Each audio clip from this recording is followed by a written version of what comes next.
Today's podcast is brought to you by Audible. Get a free audiobook download and 30-day free trial at audibletrial.com/spookshow. Then go over to morbidlybeautiful.com as we are now part of the Morbidly Beautiful Podcasting Network. It's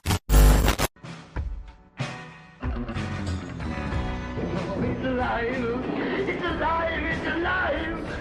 You're too! You're too! You're too! Everybody here dies by dawn. Dead by dawn! Welcome to the Spook Show. Hello, welcome to the All-American Spook Show podcast. I'm Josh. I'm joined here with Tiana. Hey. And the Professor Smoke. What's up? And smoking is appropriate for the movie we're about to talk about this week. This week. It was a more cultured time. Yeah.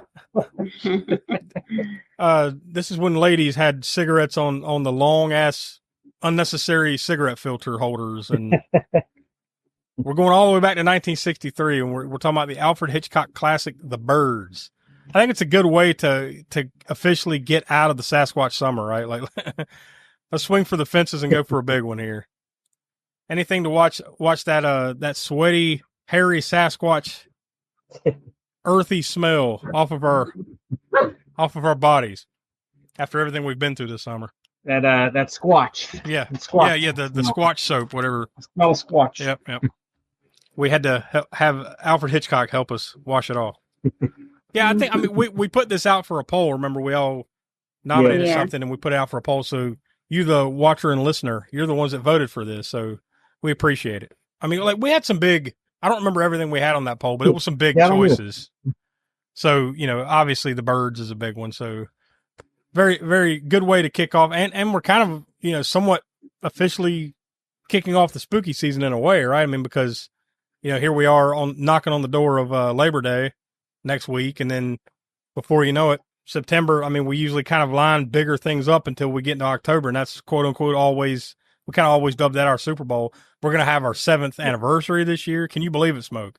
7 years almost of this, of whatever this is. 7 years. So lots to do. But before we get into it, I want to remind you to go check out our YouTube page. Over there, you can get, every month you'll get series such as Video Vortex, Grindhouse Gutter, Hammer, Horror, and Order.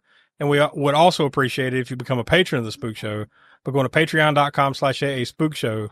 Lots of bonus content. You get the episodes early, usually by a day or two, at least, generally over there. So if you want to get ahead of the crowd, beat the rush, join us on Patreon and you'll get that. And lots of stuff going on as always here in the Spook Show universe. So we'll go ahead and toss to the trailer for the Alfred Hitchcock classic, The Birds. How do you do? My name is Alfred Hitchcock, and I would like to tell you about my forthcoming lecture. It is about the birds and their age-long relationship with man. It will be seen in theaters like this across the country. In my lecture, I hope to make you all aware of our good friends, the birds. Theirs is a noble history, and through it all, man has played a conspicuous part. This cave drawing is one of man's earliest sketches of his feathered friend. One can see at once the loving care with which the artist depicted his subject. The story of man and his friends, the birds, is filled with many fine examples of ways in which these noble creatures have added to the beauty of the world. Take this plumed hat from the period of Charles I. How proud the birds must have been to have their feathers plucked out to brighten man's drab life. Here we have a later model, a refinement of the first. Here man, or rather woman, thought enough of the birds to have an entire one as a decoration. It's quite dead, of course. Naturally, the egg plays a very prominent part in my lecture. Not a word about which came first, however. I don't believe in dealing with controversial matters. Thousands of years ago, man was satisfied merely to steal an egg from a nest and use it for food. Now he has perfected this process by imprisoning each hen in a separate cage and by scientifically manipulating the lights so that she doesn't fall into the rut of the old 24-hour day. Thus, he can induce the bird to reach fantastic heights of egg production. Originally, there were many varieties of birds on Earth. Some have become extinct. The great auk, the passenger pigeon, and the famous dodo bird have all disappeared. Actually, they didn't exactly disappear. They were simply killed off. But of course, this is nature's way. Man merely hurries the process along whenever he can be of help. Man and birds have been responsible for a great many advances in our civilization. For example, the bird was the inspiration for the invention of gunpowder, and it was his speed that brought about the development of the shotgun. But man has not been unmindful of his debt to the bird. We have honored our feathered friends in many ways. We cage birds and show them off proudly in most of our zoos. And the turkey is traditionally our guest of honor at Thanksgiving. I suspect you never realized that if it weren't for birds, even some of our pastimes would suffer noticeably. Duck hunting, for example. Granted, bagging a fellow hunter can be diverting, but the supply is rather limited. I hope you don't mind if I have something to eat, but I'm rushed today. Planning the lecture has been most educational for me. I've begun to feel very close to the birds and have developed a real sympathy for our little... What was I saying? Oh yes, I've come to feel very close to the birds and have come to realize how they feel when... I don't think I'll eat just now. Hardly proper with all of you here. Surely the birds appreciate all we've done for them. Don't you? Beautiful cage, fresh water, no other birds to bother you, none of that blinding sunlight. Oh, now why would he do that? Most peculiar. What on earth?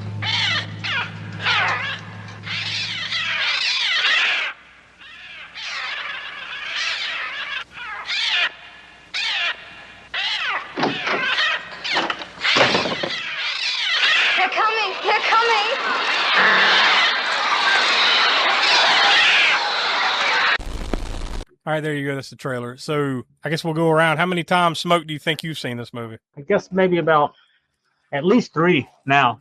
Tiana, what about you? Yeah, it's been a while, but yeah, probably about that many too. I'm the same. It's been a while though. I mean, I've definitely seen this. This is at least 3 times, maybe more. But it's been a while. Like this is one that I've put back on the shelf and haven't watched in quite some time. It wouldn't be a stretch to say this has been 20, 25 years. Last time I watched, all the way. Might be the same for me. Yeah, somewhere there. It's been a long time. But yeah, not these kind of movies to me. It's not like that you don't like it or anything like that. It's just you've seen it a number of times. You've seen it, but it's not when you have to dust off all the time to enjoy. You just kind of maybe every 5 to 10 years or so you pull it back out if you're on a Hitchcock kick or something like that. And and it hasn't been that long. That was just back in I think March of this year that we watched Psycho, and then I think it was the week before or the week after that. I don't remember the order of it. We did a Spookshow Spotlight episode on Alfred Hitchcock. So if you want to hear the deep dive on Hitchcock and our deep dive on Psycho and everything, go back in the archives too. I'm pretty sure it was back in March, maybe April of this year when we did that. And I believe that's the only time we've done anything Hitchcock. Correct me if I'm wrong, Smart. I think that's it, right? Somehow we managed to go 6.5 years or so before we did any Hitchcock, and here we are again, right? So thanks for the viewers and listeners picking another one. Not that there's any shortage for sure. These are the big ones. I mean, Psycho is the biggest one, right? Arguably. I think The Birds is pretty close, as far as the really big ones. I mean, there's some other great ones, but that some of his necessarily don't fall into the horror category though. Like, he did a lot of suspense thrillers and stuff like that. So, film. One of my favorite other genres, like film noir. He did a lot of those. Yeah. So, like I said, go back, just a few months when we did the deep dive, and you'll hear us talking about all that. So that's pretty good. So we won't take the deep dive into Hitchcock himself here today because we've already done that. But yeah, some of the background stuff that I pulled up on this one, and there's a lot for a movie like this. Obviously, it's arguably one of the top 100 at least horror movies of all time. Wouldn't you say? I mean, I don't think that's hyperbole to say.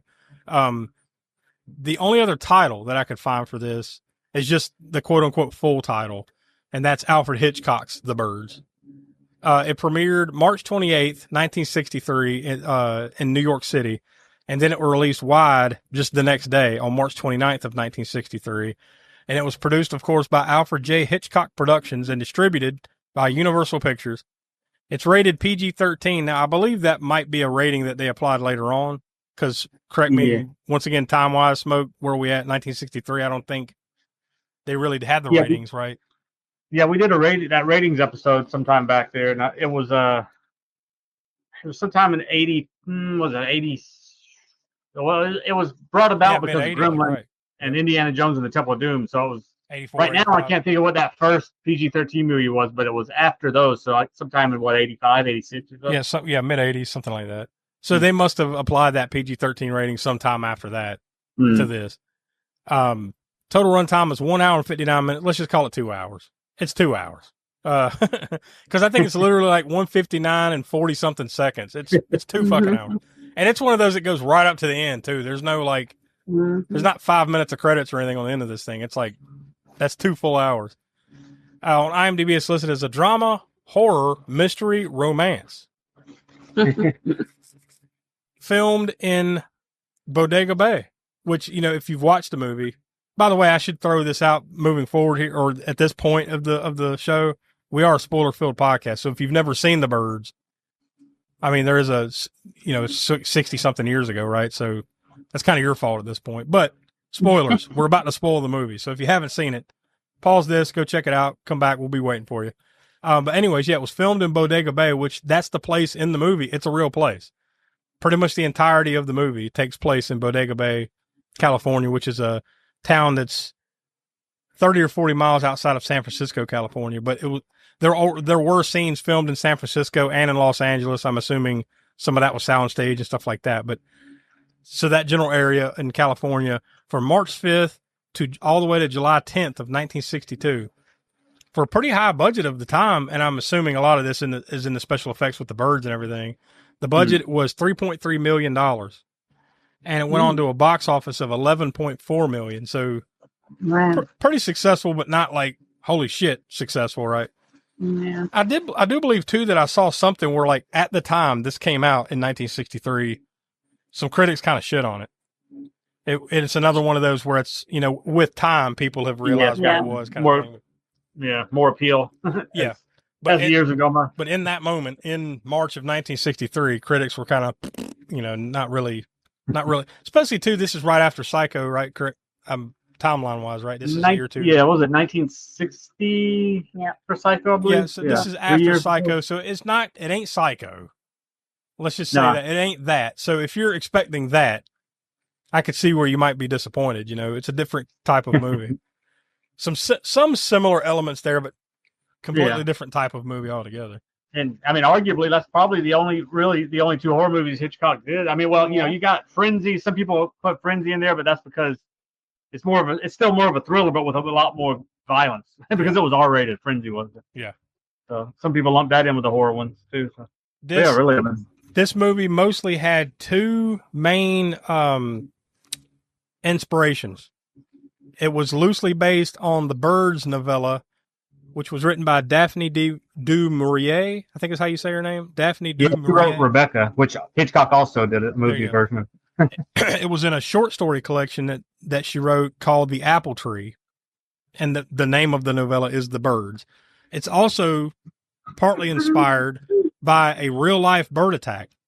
There was a similar bird attack not quite like this, obviously, but a similar bird attack that had happened just 2 years prior in 1961 in Capitola, California. Apparently a bunch of birds just attacked people at random, and apparently the birds were shitting everywhere, and like in mass, not just a little bit, but in mass, just shitting and vomiting anchovies everywhere. Ew. And, well, as it turns out, apparently they didn't know this in 1961, but years later, I guess they do studies, whatever. Apparently what it was is it was caused by toxic algae. They just didn't know that when it happened in 1961. I guess they just figured these birds were flipping out. Like, what the fuck, but yeah, apparently they were eating toxic algae and just getting sick and causing chaos. But so a similar incident did happen.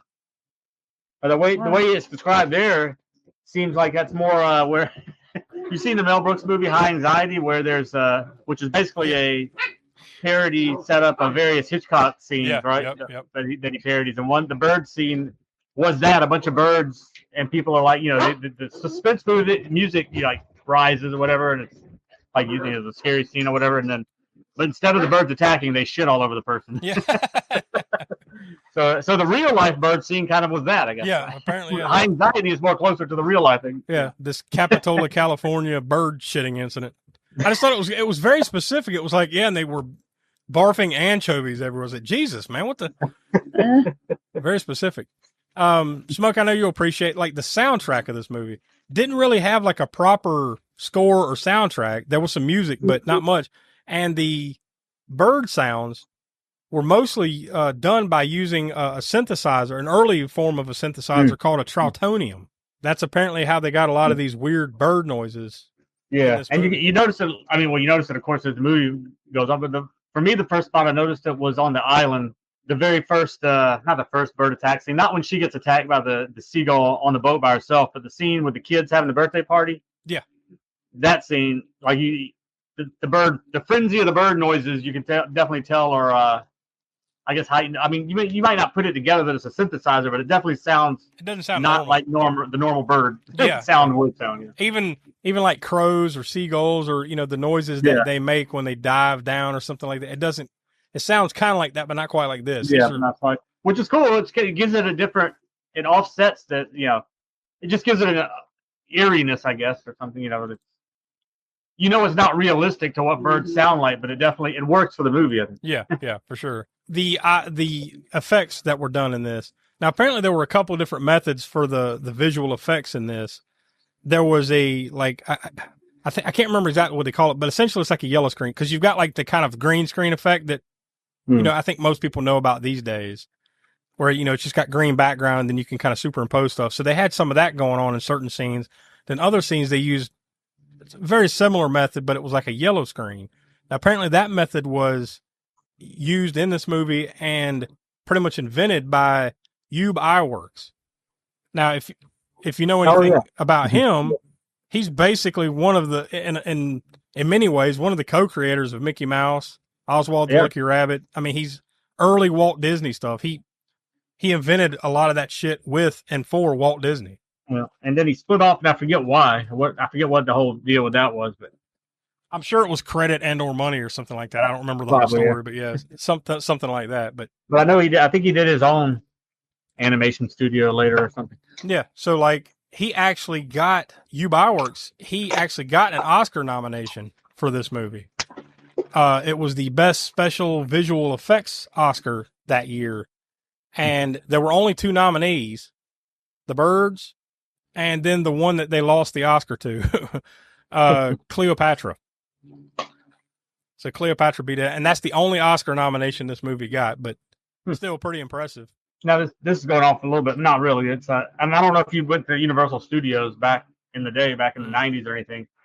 It might have gone into the 2000s. I don't really know when they stopped doing it, but they used to have a Hitchcock part of the park that was, I forget all the complete details of it, but I know there was like a scene reenacted from Psycho, like you go and sit in the studio type set, and they choose some audience members, and they have like cameras, kind of like the shower scene where they, you go in there, but the audience member didn't have to get naked, but Yeah. you get in the shower, and then they shit, I'm out. I start stripping down. Wait a minute, what do you mean? Oh, okay. Yeah. What? Why? But they show some various points of how these movies are made and whatnot. And then there was a scene where a thing where you go from that into like a theater, and then they showed you the 3D effects that Hitchcock used for some movies, but he never actually shot them all that way. Like Dial M for Murder had a sequence that was in 3D, so they show you that. And then a really cool part was like near the end, you think the movie, the little short film thing is over. Then all of a sudden you hear something like, peck. It's the sound of something pecking the screen from behind. Yeah. And then all of a sudden all these birds start pecking through the screen in its cool 3D effect or whatever. Yeah. Unfortunately, they don't have any of that because, as you know, Universal, they're always changing stuff out once in a while. And I believe that became, I think it That became was Shrek. Terminator one Nah. time, didn't it? Or was it Shrek? It was Right? Was it Shrek? Yeah. And then it is now Minions. Oh, yeah, it's Minions now, yeah. So, but yeah, it used to be the Alfred Hitchcock Experience or something like that. But yeah, they had some birds-related things, they psycho-related things. I never saw if there was any like 3D release of this movie, but this movie in a lot of ways would be prime for that, right? You would think at some point they would have. Yeah. Yeah. Maybe they did, and I'm not sure. I just didn't see that, but like those huge bird attack scenes would be. I mean, it'd be shitty compared to Avatar now, like something like that. But of the time is what I mean. Yeah. It would have been some cool 3D. I mean, there probably was talk about that in that short film I was talking about because Dial M for Murder, like I said, he was going to do that in 3D. It may very well be that he was going to do the birds in 3D. I don't remember what all the complete gist of that short film was. And I don't know where 3D. Birds, I don't really know where 3D was as far as popularity by 1963. I think it had kind of died again, right? Yeah, it came back in it was in the 50s really good. Yeah, for a while kind there, of died and came back in the 80s. Yeah, it goes ebbs and flows, so to speak, right? Because it came back in the 80s with like Friday the 13th and Jaws and Amityville 3D, I believe, and a few other movies, back in the 80s. If you think about it now, it's like it's got a 30-year cycle. Because like the 50s, and then it kind of died, then the 80s, then it kind of died, then it came back in the 2010s, right? Yeah. About. And it's it's still around now, but it's not. Yeah. For a while there, it was like that was the big thing about 10, 15 years ago, and then it just kind of died again. So now it's kind of like weird thing was all that part of the gimmick. It's kind of all part of the gimmick shit they do with not only IMAX but like that 4DX and all that other shit that they do. Yeah. For some reason, they brought Dawn of the Dead back to theaters, which I was stoked for because I'd never seen it on the big screen. But for whatever reason, it was a 3D version. Mm-hmm. I mean, why? I mean, I don't know. Whatever. I mean, I was glad to see it, but I mean, 3D. You don't really equate 3D and Dawn of the Dead. Why? I mean, Yeah, I think we've talked about that before, and I'm like, if a movie wasn't necessarily meant to be 3D, don't do that. That's just my opinion. Like, what the fuck is the point, other than just a few extra bucks? I guess they figure like, well, we can charge them an extra $5 to $8 a head, so fuck it, 3D. Here it is. And just to go through that whole process of making something 3D that wasn't the expense of that, why not just show Dawn of the Dead in the normal 2D version? I've been more than happy. In fact, I'd rather have seen it that way. It's a gimmick. But, it's all a gimmick, man. That's all it is. Anyways, speaking of cash grabs, there was a sequel to this movie. Now, I've never seen it. Oh, yeah. But there was a sequel to this movie, and it was basically made for TV, and I think it debuted, best I could tell, it debuted on Showtime. It wasn't like a network TV thing. It was like it went to Showtime in 1994, and it was called The Birds 2 Land's End. Never seen it. I'm sure it's a steaming pile of shit. Because, if for no other reason than this right here, this is probably why it's a piece of shit. It was directed by Rick Rosenthal, who would not put his name on it. So, Smoke, you got the old Alan Smithy treatment. So we got the fake director name on that one. So, that tells you all you need to know is the quality of that movie is probably the shits. And Rick Rosenthal, I'm blanking on like anything else that dude did, but yeah, like not necessarily shitting on him, just he didn't want to put his name on it. So that should tell you all you need to know, right? I'm sure it's straight ass. I've known about it, but I've never felt the need to seek it out. So next month on Crapsterpiece Theater, we're bringing it back, folks, and Patreon.com. I had to look it up because I knew his name sounded familiar. He directed Halloween 2. Ah, well, I'm sure it's not his fault. Anyways, this movie, The Birds, back to that, the good one. Also, because I'm such a huge fan of Wasp, he also directed the music video for Wasp's LOVE Love Machine. Oh, what the hell? Anyways, that's neither here nor there. But being as I was just scrolling and I saw that, and being a huge Wasp fan, I had to point that out. This was directed and produced by the one and only Alfred Hitchcock. And like I mentioned earlier, we just recently did the spotlight on him, Psycho and everything. So go check out fairly recently in the archives and you can listen to all that. The screenplay was written by Evan Hunter, who I think he wrote a lot of television, wrote a lot, handful of movies and wrote novels and everything like that. But I think his main claim to fame is that he was I guess he had a pen name. What do they call that? A surname, pen name when you write under another name? You know, like Stephen King wrote under Richard Bachman. I think I think it's pen name, right? Just called a pen name. Well, he wrote some books. They were called the 87th Precinct novels, and then his name in those books was Ed McBain. And apparently that became like a TV show back in the 60s, the 87th Precinct. So like that was kind of his thing. So that was all Evan Hunter there. As far as like films, I don't think he wrote a lot of films. This was like by far clearly the biggest one he ever wrote. But yeah, interesting nonetheless. Stars Tippi Hedren as Melanie Daniels. Now this was essentially her debut. I think she might have been in one other thing before this, like a small uncredited role. This was basically her first feature film debut. And I'd seen something where Hitchcock had discovered her something when she was doing like some commercials or modeling or something like that on the Today Show back in like the early 60s. Yeah, actually, it was I believe it was a Diet Coke commercial or something like that. Specifically, that in that commercial, she's walking and these I don't know if it's construction workers or some guys off to the side whistle at her, and then she kind of looks back and smiles at them. And then he did that scene in the Birds movie, if you recall, when she was in the city walking, I think, and then you hear sort of a whistle, and then she does the same thing, looks back and smiles. But then it might have been a bird or something, because there's birds up there too that start making noise, kind of a foreshadowing or whatever. But yeah, I guess he put that in there as sort of a homage, parody or whatever to that Diet Coke commercial, or a nod or whatever. Now I guess this is just as good as any time to mention. Apparently, they had a weird relationship. Old Tippi Hedren and Alfred Hitchcock. Now, basically, according to her, I don't know if she's outright come out and said that there was some, I think more of like a sexual harassment type of thing. I think it's more of like she felt that he was in love with her, but she didn't want to reciprocate kind of thing. So they did this and they did another movie named Marnie, even though he had like basically signed her like, I think a 7-picture deal. But after Marnie was like, yeah, that's it. Because I guess she wasn't interested in what he was throwing down, apparently. Once again, the only problem, quote unquote, that myself or anyone might have with this is the fact that like a lot of this stuff didn't come out until after he died. So, it's kind of hard for the man to defend himself. Yeah. Things that may or may not have happened or the way he felt or something like that after he's dead and this stuff starts coming out. But there have been the rumors over the years that he didn't treat her very well, specifically on this movie. And in particular, the bird attack scene, at the very end, where she's locked in the room and all that. Apparently she was under the impression that that the scene was going to play out differently than it did. And that he basically locked her in a room with a bunch of birds that were beating the shit out of her for real. And and she was under the impression that it was going to be like they had some robotic birds or something like that were gonna, and then it became more.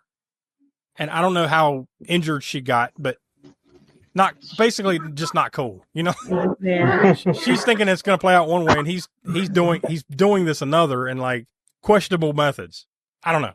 Once again, hard to defend himself once he's dead, but these are things that have been spoken of. So they had a weird kind of thing going on. I also didn't realize that that's actress Melanie Griffith. That's her mom. Mm-hmm. I didn't know that. Yeah. Which there was another weird thing too that I saw that apparently sometime in the 70s, after she got out after Marnie and she did her own thing, Tippi Hedren, she was in a movie sometime in the early to mid 70s with Don Johnson. Don Johnson then goes on to marry her daughter. But it was some kind of, I don't know if there was anything weird going on, but it was some creepy vibes, just me reading. I'm like, I don't know. Age wise, I guess they're not too far off, but it was a little weird. Like apparently, because it's a movie about sex or something like that. So she's in a movie about sex or something with a dude that eventually becomes her future son-in-law. Yeah. Some weirdness. I don't know. It's Hollywood, baby. Yeah. I guess you're right. Hollywood. Well, I thought it was talking about the age stuff and all that. Like just the weirdness of how the age difference of Mitch and his sister Kathy. Oh yeah. What That's in the just weird. world? Like, I mean, I know that I guess that happens from time to time, but yeah, it's more like that was his True. daughter than his sister. Yeah, you're right. You know, I didn't even really dwell on that, but you're right. Mhm. Because at some point in the movie, I kind of got lost on whether that was his daughter or not. Yep, that was his I was like, well, sister. that's, you know, it's weird, you know, but then I was like, oh, yeah, wait a minute. They're brother and sisters. They're not. Yeah, but God, what's the gap? It's got to be like 20 or 30 years. It's a massive gap. Or is he supposed to be younger than he is? I don't Well, know. there's a good chance you're probably right. They used to do that a lot in Yeah. those old movies where like it's clearly like a 40-year-old man trying to play 25, you know. Nobody's buying it, but just go with it, you know, one of those deals. Speaking of which, Rod Taylor, that's the man you're talking about, old Mitch Brenner in the movie. He was also in The Time Machine, you know, the one from 1960. That's a good one. Mm-hmm. Yeah, that was a good movie. I haven't seen that one in forever either. Oh yeah, it's God. I mean, I remember watching it when I was a kid, so like Yeah. 35 years ago, probably 30 years ago, easily. And there's been a number of different ones of those, right? Yeah, Including yeah, some well, I wouldn't really call it a remake, I guess, if it was enough. If it's a classic novel like that, it's more like just another, you know, Just another adaptation of it or whatever. Yeah.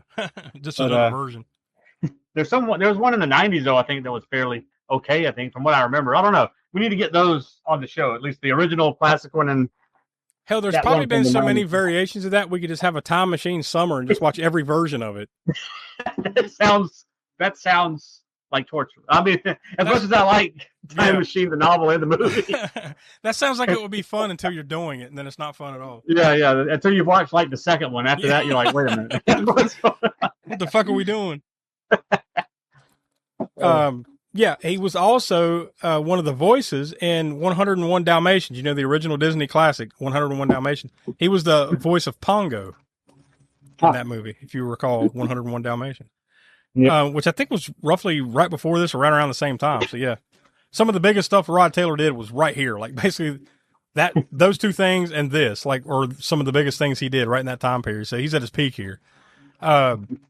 Speaking of someone not necessarily at her peak, because she had a really long run, literally all the way up to the end of her life, Jessica Tandy, who plays the mom in this movie, as Lydia Brenner. Now, she would, honestly, today, she'd probably be most famous for the shit that she did at the end of her life, end of her career, such as Driving Miss Daisy, Fried Green Tomatoes, Batteries Not Included, right? I mean, but she had a long, I mean, she was married to Hugh Cronin, you know, who was a big actor in his time too, but long friggin' career, man, like 50 plus years of acting. Like I think she was acting literally up until she pretty much to the bitter end, until she passed away, I think. So Jessica Tandy. I mean, think about it, even in this is not what 1963. She looks kind of old in this. And those other movies I just mentioned don't come out for another 25 years, you know? Yeah. So she had a long career. Good evening, ladies and gentlemen. The management of this drive-in theater is happy to announce you can enjoy your favorite form of movie entertainment regardless of rain. No longer will it be necessary to let rain spoil your fun. Now you can keep your windshield clear and dry with a drizzle guard. Simply attach it to your windshield, and in a jiffy, you're enjoying the movie without constantly running your windshield wipers. Suzanne Plachette as Annie Hayworth. Remember the ex, the teacher that's living in the town there, that she's so in love with him she won't move away. Annie Hayworth, I think was her name in the movie. Yeah. She was I mean, she did tons of television, a lot of movies and everything, but she was most famous for playing Bob Newhart's wife in the Bob Newhart Show for like 150 something fucking episodes throughout the 70s. So Suzanne Plachette. And, Kathy, the little girl in the movie, Kathy Brenner, that is Veronica Cartwright. She went on, when she grew up, she went on to be in a little movie called Alien. And she was also in The Witches of Eastwick. I don't know here's another movie that has various adaptations or versions of it. Invasion of the Body Snatchers, but the one from 1978. She was in that. So yeah, and I think she's still acting today, I believe. I don't have it in front of me right now, but I'm pretty sure like she's still kicking, you know, out there, kicking out the jams. So yeah. Mm-hmm. Maybe we need to do the, what's that Kevin Bacon thing? Is it 6 degrees or 7 degrees or whatever it is? I think it's 6 degrees, yeah. With Rick Rosenthal, because you mentioned Witches of Eastwick that she was in. Well, Rick Rosenthal did his own version of Witches of Eastwick is a TV movie that had to be just as terrible as God. Birds 2, I assume. Now, what was the good one you said he did? You said Halloween 2, right? Halloween 2. Well, he did some more. I was scrolling through Bad Boys. That was another one. I mean, not that Bad Boys. Oh, okay. Not that one, but Bad Boys from the late 70s, early 80s. I was just thinking, like you said, Halloween 2. I mean, that one was, that's probably a split audience on how much you love or hate that one. But yeah, God, to go on later on to make a shitty Bird sequel and yeah, I don't know what happened to his career after that, but yeah, that's all the background stuff that I had. So I guess we can go ahead and get into the movie itself now. The one thing that I had kind of forgotten about with this movie was how long it kind of takes you to get to the point, or to even get to the bird stuff. I mean, the first I was looking at it, the counter or whatever when it finally flipped the switch, so to speak. The first 25 minutes of this movie is mostly the methodical delivery of birds. Like, she has 2 lovebirds in a cage, and then she delivers them to Mitch. I mean, that's like the first 25. They randomly meet each other in a bird store, in a bird like shop or whatever, and then she thinks it would be funny to buy the birds and take them to him. So it's like, what's his address? What's his name? Then she finds that out, and then she gets a car. It's like 25 minutes of this shit, like just methodically, slowly delivering birds to the man. And then you finally get into stuff right after that when the first bird attacks her and like thunks her in the head or whatever. But 25, 30 minutes into the movie is how long all that takes. I'd forgotten all about that. I guess it's like, it kind of reminds me of the beginning of Psycho. True. It's kind of slow. That's all kind of a Hitchcock. But that's a Hitchcock thing. Well, besides the suspense, besides all that, it's like this character development that he's like a master at, between like getting you to like them or not like, depending on whatever he's trying to do, whether he wants you to like somebody or not like them or whatever.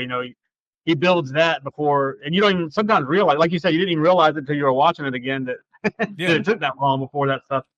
That the meat of it starts to happen. It's a flow thing. It's like I'm gonna start you out, especially in this movie, even more so than Psycho, where he kind of starts you up here, where it's kind of like a love story, right? It's a fairly lighthearted love story that kind of slowly descends into something else.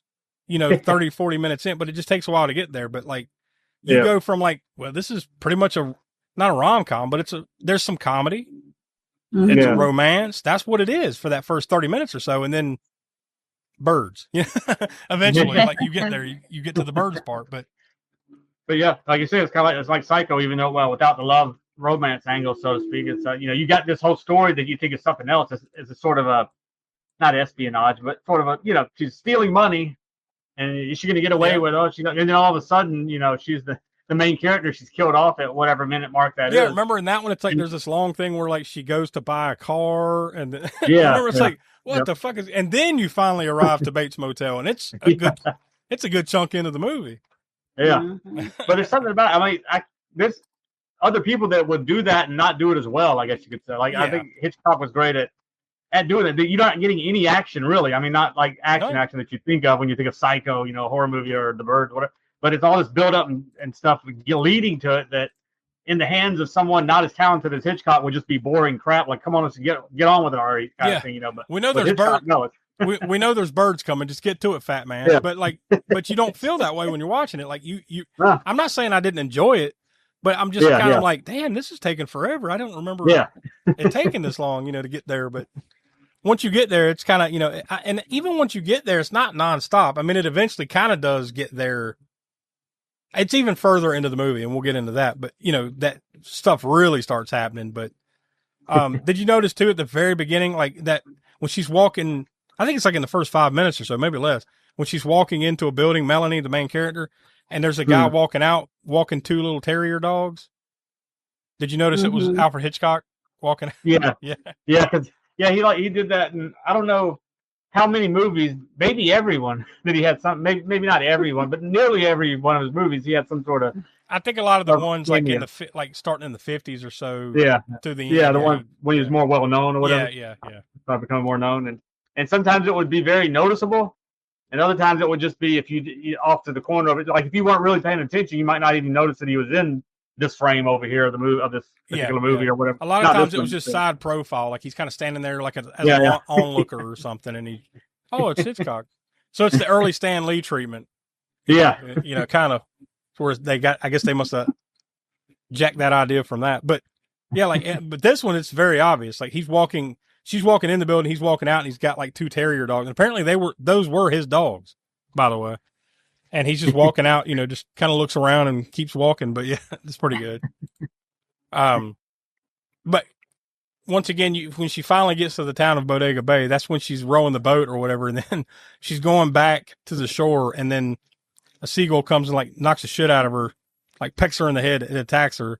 So she's bleeding. So that's your first blow by the birds. And then you slowly get more and more as it builds up throughout after that. When she goes to that girl Annie's house, and then the bird hits the door, like just runs into the door, and they open like, what the hell was that? And they open the door, and there's a dead bird. So it's like, and then they point out that it was a full moon, right? Something to do with the full moon. There's a bird. In fact, we had this running joke, kind of thing of like, they're not just these killer psychotic birds and seagulls. They're just like migrated from Jersey or something, right? Yeah, it's the big. Those seagulls are. I can tell you more than I can. I've been there at Wildwood and stuff, but they are aggressive as fuck. Snatch your whole sandwich out of your hand. They'll snatch your soul out of your body. You'll be walking down the boardwalk with your food, and they just right in front of you, like. Poof. Oh yeah, I would imagine like those type of birds, like they're around so many people, they got no fear. Yeah. They're just used to it. So fuck y'all. I'm taking your food, whatever. But people, you'll see, they got all these videos and stuff of whatever TikTok style 15-second videos or whatever of people not tourists not wary of that happening, just sitting there trying to eat their sandwich or their whatever on the beach, and then bam, and it's like, what the hell just happened? And like, people that aren't used to it, I guess, that are the tourists or whatever. So that's all it was just pissed off Jersey. It's Jersey seagulls. Landfill seagulls. That's all. We call them rats with wings up there. Yeah, well, pretty much.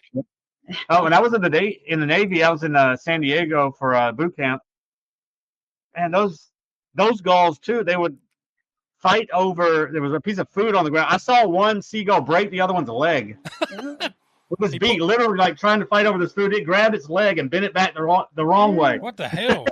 It's squawking at each other. And I was like, God damn. It literally reminded me of the birds. It pulled out a little tiny bat. And it said, "Give me my money, motherfucker. Give me my anchovies." Ugh. We'll fly around and shit and puke anchovies everywhere. Let's go to Capitola, California. Come on. That's stupid. One broke another one's leg. It's it's a seagull fight club over here. Yeah. But yeah, the first big attack though, like a lot of these are like one-offs, and then the first big one is there's a bunch of kids like at the schoolyard or something. I guess they're having a birthday party. Yeah, it's a birthday party. Yeah. And then they all, a bunch of birds kind of flying and start attacking the kids or whatever. But the funny thing to me is that most of the people in the town, and even though they've witnessed some shit now, especially after that, they're still kind of like, y'all are fucking crazy. They're just birds, I don't know. I think at this point it should be established that something's wrong, but no, as per usual. The only thing that's missing is like, the mayor coming along. We can't shut the town down. The big festivals, that's all we're missing here at this point.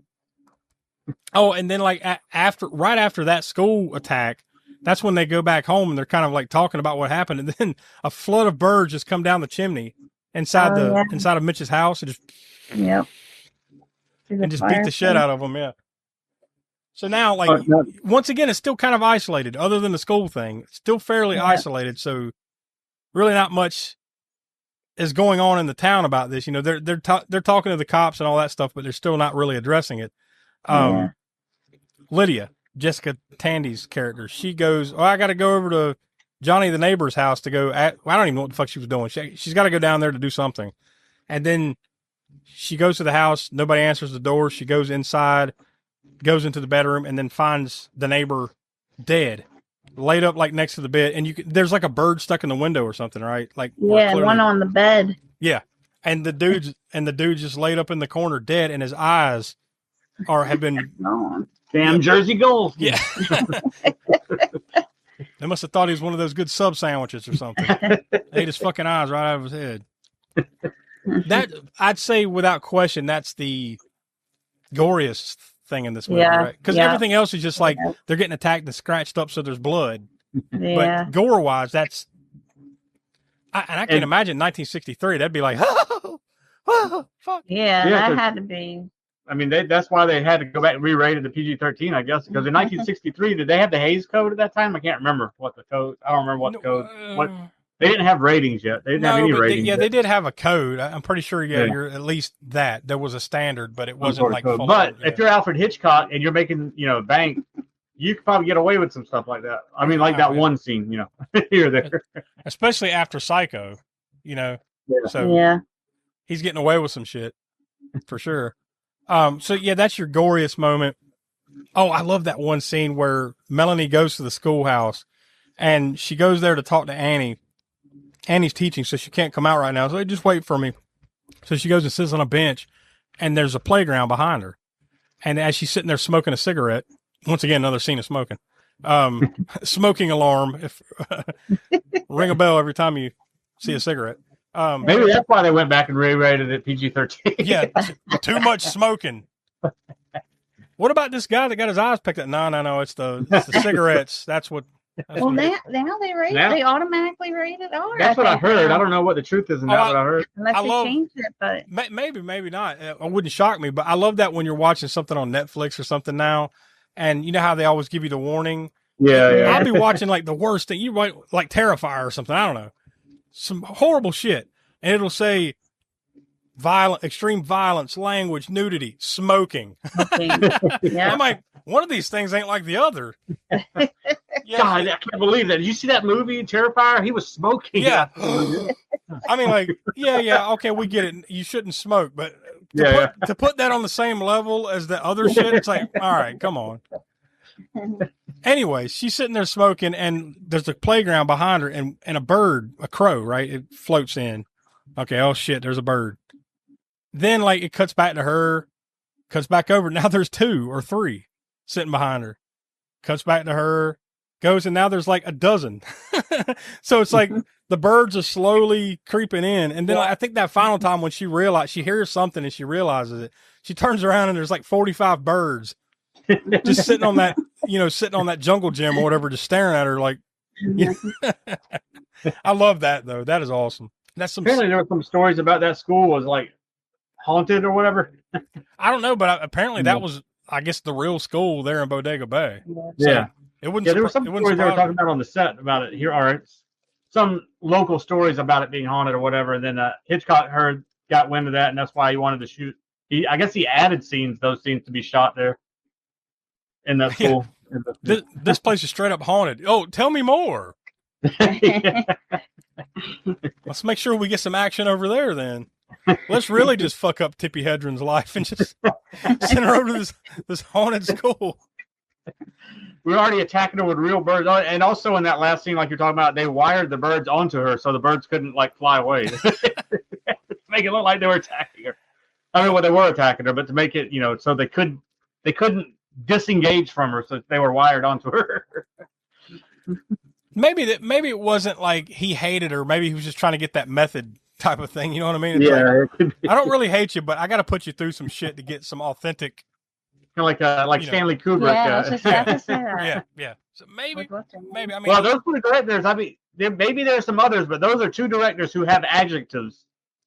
Name, for them. In other words, Kubrickian and Hitchcockian. Yeah. I mean, there's not too many other directors in fact, I can't think of any right now that have adjectives. Yeah. To describe their style of whatever named after them. Unless you're watching like a really dialogue heavy scene, then you instantly think of Tarantino. Oh shit, they're Tarantinoing this movie. Yeah. It's a 30-minute nonstop somebody dialogue. Come up with a thing though. Is there a thing with his name attached to it or no? I mean, yeah, you hear dialogue and you think Tarantino, but there's not. It's Tarantinian or whatever. I haven't heard that. No, you're right. The only thing that was popping to mind, and it's not the same thing you're saying, but I was thinking of the God damn it, the Italian director with the eyes. Was Lucio Fulci? Yeah, Fulci. Yeah. Yeah. Fulci in the eyes, but that's a different thing you're saying. Yeah, Oh, yeah. yeah. That's just But something. yeah, like that's true. He does have that, and Argento has something now. I can't think of what it is right now. Yeah, it's taking razor Oh, blades. well, this thing is like gloved hands. Anytime there's a gloved hand killer, Giallo style killing in his own movie, he has to be the one who's doing the killing with the gloved hand. It's his hand in the glove usually. Yeah.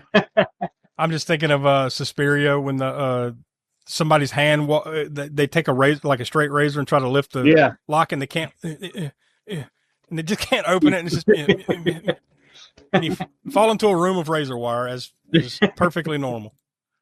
Anyways, crows multiplying. Yeah, that was a good scene, but then right after that is when you get the big, I guess the first really, really big scene, because like she sees the crows and she slowly goes back into the school. Like, all right, let's take a fun trip down the fucking street here because there's a lot of birds outside. So slowly tries to get the kids out, and then as soon as they get outside, I guess they yell or something, and then the birds flock them, and they're just beating the shit out of these kids running down the street.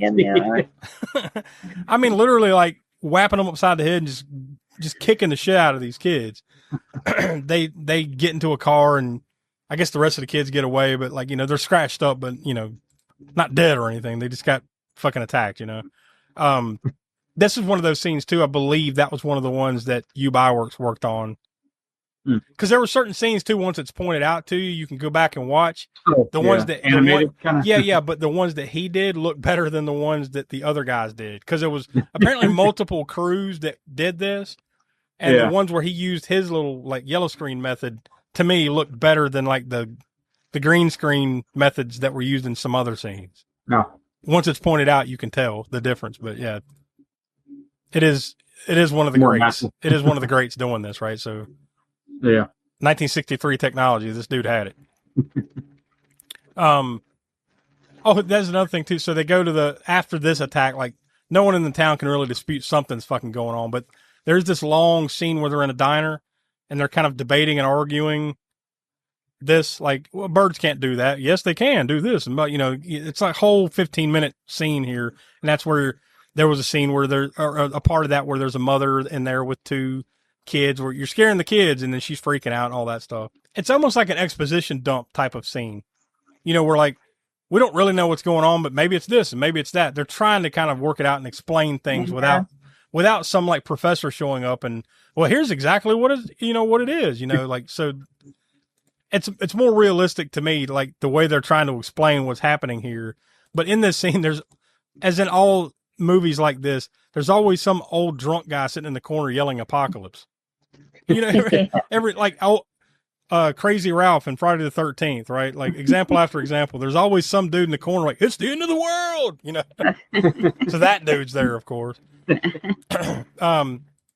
But right as this scene kind of wraps up, the mother leaves with her kids and this other guy, who, by the way, is like having a drink, like a full on like hard liquor drink. Yeah, but he's having like a hard liquor drink, and she's like, I'll just follow you out of town. Like, that dude's been drinking, whatever. There's like a gas station across the street. A bird attacks the dude pumping gas. He falls out and drops the hose. Gas starts going down the street, goes all the way to another car. And then of course there's a dude out there smoking again. Don't smoke, kids. It's dangerous. He's out there smoking. He lights up a cigar or something. And then like, does he get attacked or did he just flick it? I can't remember what he did. Something happens where he might have, the bird might have got him, and that's why he dropped it. Yeah, maybe a bird flew at him. Maybe he just flicked the match, whatever, but it lights the gas up. He catches on fire. Gas goes up, like his car blows up, goes all the way up, blows up like a part of the gas station. So now it's anarchy because then the birds swoop in and they're just kicking the shit out of everybody. And then there's the famous scene where Melanie runs out and she's in a phone booth. And the birds are flying at the phone booth, and that would have been kind of a cool 3D effect too. I think that scene in particular, but pure anarchy. But now no one can really deny that there's something fucking going on here, right? Yeah. They go back to the school, which is right beside the schools where the character Annie, she lives, and that's where they find Annie's dead body. Apparently, she pushed Kathy, the girl, into the house. The birds attacked her, so now she's dead. So that's your second dead body that you see, I think, right, in the movie. Yeah. I'm sorry, Annie's dead. So Kathy, the little girl, Mitch, that's his sister, the weird age gap thing there, right? And Melanie, they go back up to the house where his mom lives, Lydia. So they kind of barricade themselves into the house. They're all kind of tired from these constant bird attacks. They're sleeping. Melanie hears something, decides to go upstairs and look around, opens up a door, and part of the roof has been pecked in, I guess. I guess that's how they got in there. There's a massive hole in the roof. Birds are all up in this room. And instead of just slowly closing the door and going the opposite direction, no, she fucking goes in the room, and then like the door locks behind her, and then she gets the shit beat out of her by these birds. Now, like I said earlier, I think there was some realistic things going on here. She's really getting the shit kicked out of her, but she just gets mauled by these birds, and you pretty much assume that she's dead, but she actually survives this. And that's pretty much the end, really. Like they take her back downstairs and they're, all right, we gotta get the fuck out of here. So there's some back and forth about them kind of slowly getting out of the house. But like when they open up the door and you see the sea of birds that are now covering the town, I mean, it's like, of course, some of that is matte painting and all that shit, right? Like you're not really seeing that many birds, but like the effects wise and everything. But that's a cool scene. And just everything, just the look of it, just the sea of birds that are just kind of sitting around, like they're not even really attacking anymore. They're just like, well, we won. They're just kind of sitting around, just looking, and then they managed to get in the car, all four of them. And then that's literally how it ends. I don't even remember if it said the end. No, in fact, that's cool that you mentioned that. It was a good segue into what I was going to talk about, because there's a reason for that. Hitchcock, usually you would have an end title, a literal, at this time period, the end title card. A lot of directors did that, including Hitchcock.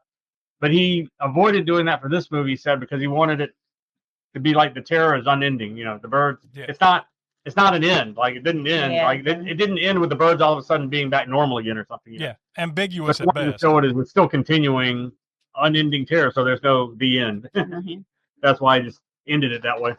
So I guess that really begs the question, like, what exactly? I mean, because they never answer anything. Like, why? Why any of this? Why did the fucking birds attack? Because like the first part of the movie, like I said, is a romance kind of movie. And remember, there is that one scene where she's in the diner and there's an attack, and then she comes back in with Mitch, and then all the ladies in the diner all kind of turn and look at her like it's her fault. Like, and they almost like, none of this shit was going on until you showed up, so like, it's almost like they try to blame her just being there for this. Was there some foreshadowing in the pet store? Can't remember. It's like I thought there was something where she's like, either the lady that owned the store or somebody said, "Oh, that's funny. They don't usually do that," or something, or whatever. I thought it was some sort of chirping something. very loud. Chirping loud. Yeah, they're being very extra loud when she had came in. Yeah. So maybe there is something to her. I don't know. They it's never explained at all. It's just mass chaos with these birds just fucking everybody up, and then most of the town. I think there's some line on the radio or something where like most of the people have been evacuated, although there's some pockets of people that hadn't got out. But that's all you're kind of left with is them getting in the car and driving through it and getting out of there. And I guess the birds just took Bodega Bay. They just live there now. It's theirs. I think there was a radio report in there where like some other cities that had, like maybe San Francisco, there had been some other bird. So it doesn't answer the question of, is this widespread or just in this spot? I think it's mostly in this spot in this movie, right? And I guess it doesn't matter, but maybe these questions are answered in the birds too. Lands in. I don't know about that. I doubt it. I doubt it. Yeah. Could you imagine if like something like this did really happen now? It would suck. We'd be cooked. Yeah. Well, I mean, and even that old lady in the diner, she even says that, like, think about the amount of birds on this planet versus the amount of humans. Like, it's billions, probably more birds. Any given day in a park in New York, how many pigeons are there? Yeah. Now imagine they're all pissed over your slice of pizza, and now they're all coming. They're all coming for your ass. Yeah, it wouldn't be good. Yeah, I mean, because you don't really have any weapons that could take care of something like that. Not without fucking something else up, right? What are you going to do with a machine gun and just? You have to nuke the world, That's no good. So I don't know. It's interesting. It's interesting because it is so open ended, and it is like unanswered. You know, like we've watched a few movies like this, and I don't want to give too many spoilers away, but like I won't say exactly what it is, just in case you've never watched it. But Black Christmas comes to mind, and where it's like, well, that's it. We don't really know what happened there. That's it. You know, that was fucked up. It's kind of like, you know, that, I mean, there's a lot of, I guess you call it creature feature, well, monster movies that kind of do that. Like, well, not a lot, but George Romero's Night of the Living Dead, for one. I mean, yeah, they give a little something, they throw you a little nugget, but they don't ever say why the zombies, you know, why people are returning back to life, you know, and one step and why they're cannibals. And one step further, even in the Romero world of things, like they never really explain it ever, right? No, I mean, the closest they come is Night of the Living Dead, the original one. You hear some reports on the TV about a meteor or something like that who came, it hit the earth and scientists were doing something. But I mean, they don't really say, I think it's just a, what do you call it? Like a MacGuffin type thing or whatever. It's just, so it's like it's a theory.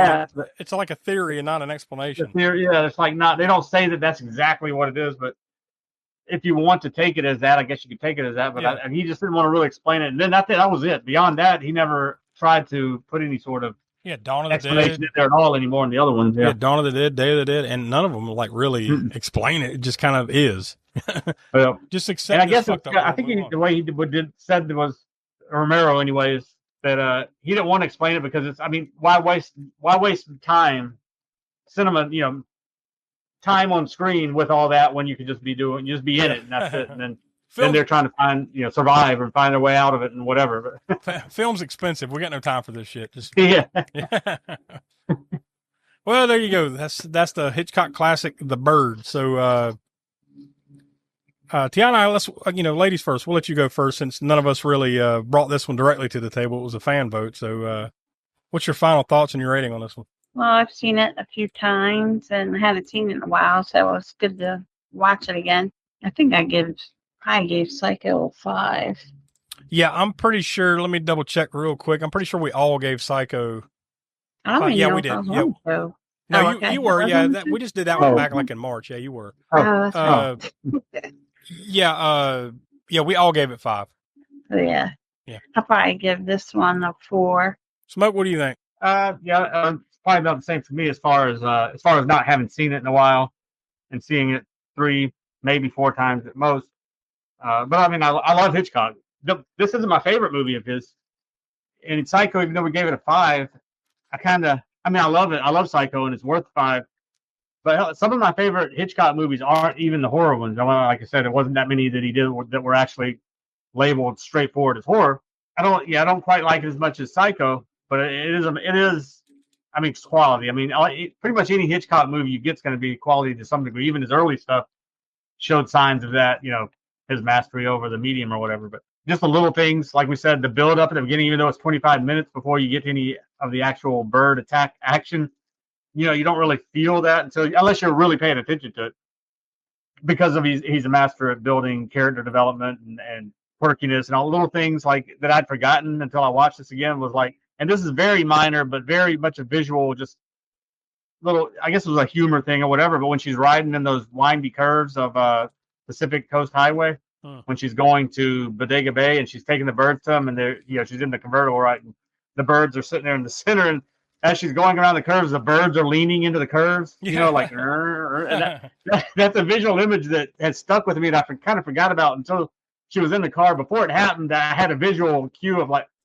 I remember, oh yeah, okay, there it is. The birds were like, so that image was kind of burned in my head, but not, you know, once I saw the movie again, it flashed back in there. Just, he's a master at that too, of just setting up inconsequential seeming scenes that stick with you or whatever, you know. Yeah. Of course, all is setting up the actual effects and the bird attacks and all that stuff's going to be, you know, he's great at doing that. But just the minor things, even. I mean, he was a master of cinema for sure. No question. So, I mean, I guess I'm going to give this one probably I'll give it a 4 as well.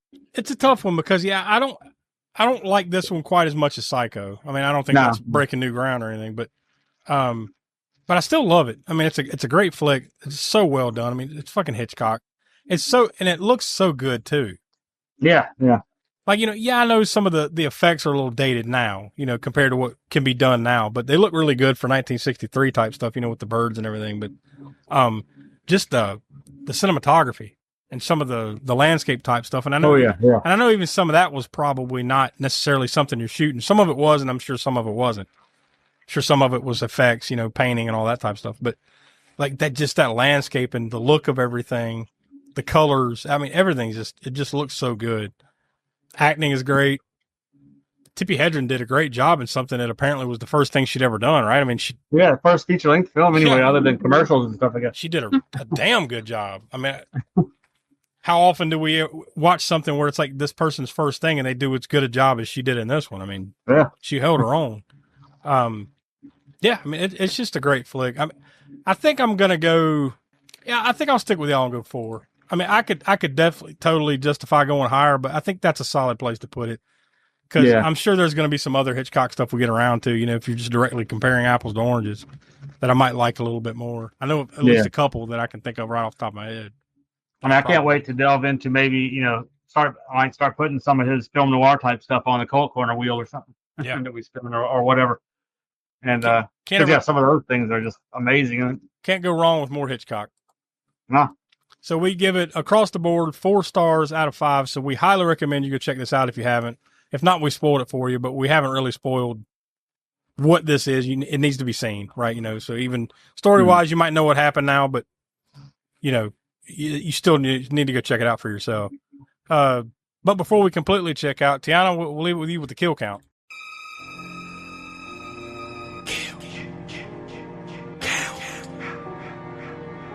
Kill count I got was, I think it was 4. 2 you see for sure, right?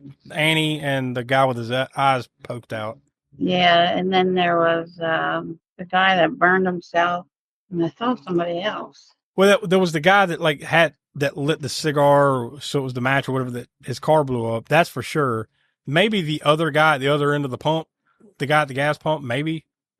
Yeah. There's a good possibility there. There might be somebody else I'm blanking on. That sounds about right, though. Just the count off the top of my head without, keeping tally while we're watching. That leads me to the highlight kill. Let's talk about the kill reel. Highlight kill.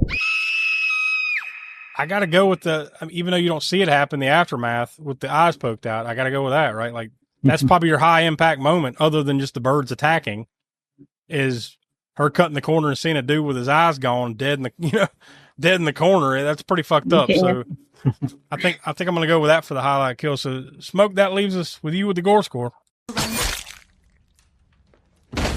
Gore score.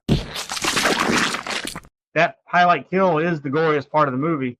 And again, probably the reason why it had went back and retroactively gave it an MPAA. I guess they submitted it to the MPAA and retroactively gave it a PG-13. Probably, I'm assuming, because it was re-released in theaters, so they probably needed to rate it. Yeah, I guess that's why. Probably. It has been re-released a number of times. Yeah. So, yeah, probably. So, that being said, I get a gore score reflective of that. I mean, it would be a PG-13, even though that scene's very gruesome. It's aftermath scene. You don't see his eyes getting plucked out by the birds. This is 1963 and not Herschel Gordon Lewis. So yeah. Although blood. I about said Blood Diner. Blood Feast. Blood Feast could come out the same year in 1963. But this is Hitchcock. We're not talking about. It was a gruesome scene for a major Hollywood production, right? No. But yeah, I guess I'll have to go with a 4 because that's kind of reflective of a PG-13 kind of movie, because really that's the one gruesome scene in it. The other ones would be like some blood being, when her head gets pecked by the seagull and some other random little blood trickles like that. So yeah, you're not really talking about super gory movie, but that eyeball scene really, was the major thing, I guess, for that. And it would be the reason why it would, most of the 4, let's say that's 3 on its own. And then the 4 would come another 1 from the other random, bird text and things. Yeah. So that only Hitchcock could get the rare triple 4. It got 4 stars. It got 4. It got 4 on the kill count, and it got 4 on the gore score. I didn't even think about that at all. Yeah. The rare triple 4 has been achieved. Thank you, Mr. Hitchcock. Well, there we go. We'll leave it there. It's a great flick. We highly recommend. I mean, yeah, we're breaking new ground here with this. The Birds is good. Breaking news. Go check it out. So, yeah, we highly recommend it. So, yeah, we'll leave it there. I think we got another big one next week, right? Tiana, it was your pick, I believe, right? So, what are we going to be watching next week? 2014's It Follows. One that is highly talked about as far as like probably one of the better horror movies of the 2010s, right? Yeah. It Follows. So we'll get into that next week. It's been a while since I watched it, so looking forward to that. So, like I said, that will be on Labor Day. So, onward and upward after that, we'll be in full spooky season mode, I should say. After that, we'll be ratcheting some stuff up. We'll have a couple of turds in there, I'm sure somewhere, but I think we got some bigger ones lined up. Hopefully, starting here with the Birds, and then all the way through to our 7th anniversary there on Halloween. So, there you go. I guess that's pretty much it for this week. So for Tiana, Professor Smoke, I'm Josh. We are the All American Spook Show, and we'll talk to you when we watch It Follows. And now, folks, it's time to say goodnight. We sincerely appreciate your patronage and hope we've succeeded in bringing you an enjoyable evening of entertainment. Please drive home carefully and come back again soon. Good night.